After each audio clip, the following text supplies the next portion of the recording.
English phrasal verbs. Here are some questions which I hope you can answer at the end of the lesson. Number 1. How are phrasal verbs formed? 2. How are they different to the individual words that form them? 3. Why are phrasal verbs difficult to learn? And 4. Are phrasal verbs transitive or intransitive? Phrasal verbs are formed with a verb and a particle. The particle is often a preposition. Phrasal verbs have a different meaning to that of the individual words that make them.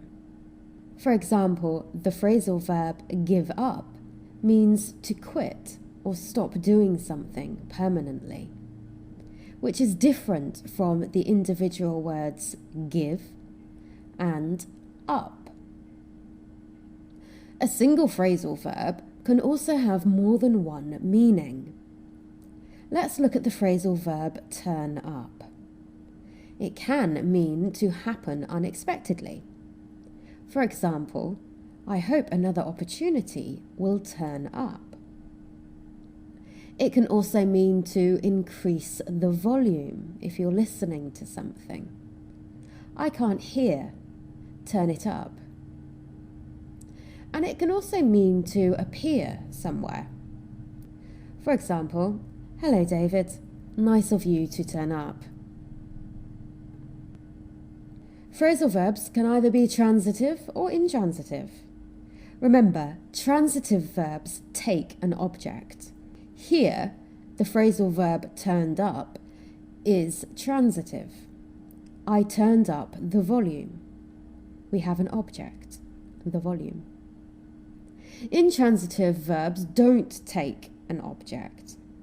Here we've got another phrasal verb, give up, and here it is intransitive. Don't give up. Here we just have the phrasal verb on its own without an object, so it's intransitive.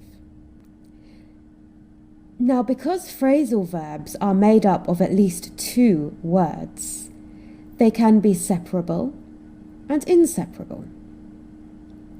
Separable phrasal verbs can be split. So let's look at the phrasal verb give back. In this example, give back my pencil, the phrasal verb is together, it's not split.